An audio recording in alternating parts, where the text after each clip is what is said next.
So consumers are the demand side. Consumers drive everything. They're at the heart of the discussion. And if you get it right with consumers, you can change the behaviour of business, you can get governments to listen. Basically, you can influence the whole system. So the power of consumers sits right at the heart of the system. And in the case of working with the FAO, that means that together we can pool the FAO's fantastic knowledge and information and our incredible power base globally to actually try to get consumers to understand the need for change and to act on the need for change. And it's a slow process. It's not the sort of thing that will happen overnight. Consumer education and consumer awareness really does take time.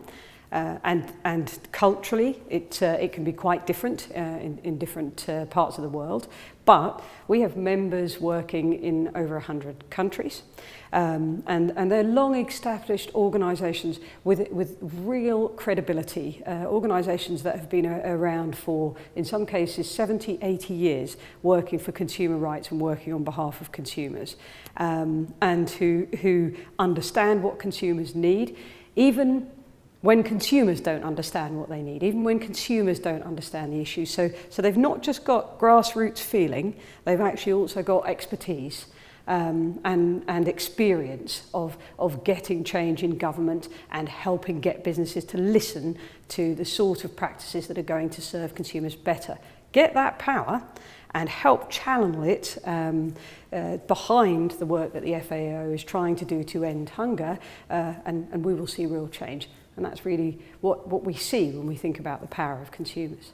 For Consumers International, we've got very clear focus areas. International trade is a big area for us. So issues in relation to food labelling, food safety, cut right across international trade.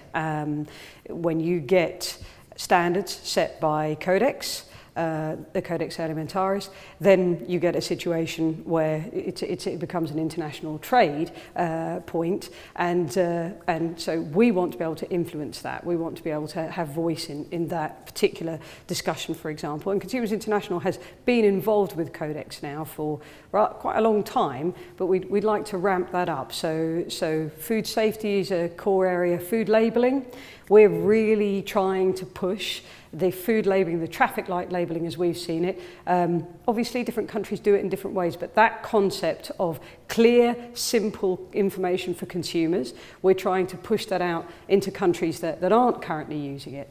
And it's an area where the FAO also want to see progress. So there's a real opportunity, a win-win for both of us to be able to push that information out and to drive that policy change in countries that don't currently have it. On top of that, sustainable consumption is an area where Consumers International does a lot of work in relation to safe, sustainable food for consumers, and it coming from, for example, from organic systems. Our members in Latin America do a lot of work on promoting that and raising awareness with that with consumers. But not just that, consumer information broadly across the sustainable consumption discussion, which of course food is at the core of. So food waste, food loss is another area where we can really look at working together.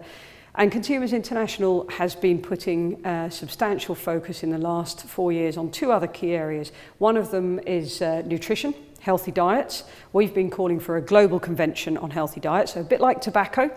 When we saw the change in tobacco and we saw the global control framework on tobacco, that actually prevented reduced tobacco use around the world, so helped prevent diseases from tobacco.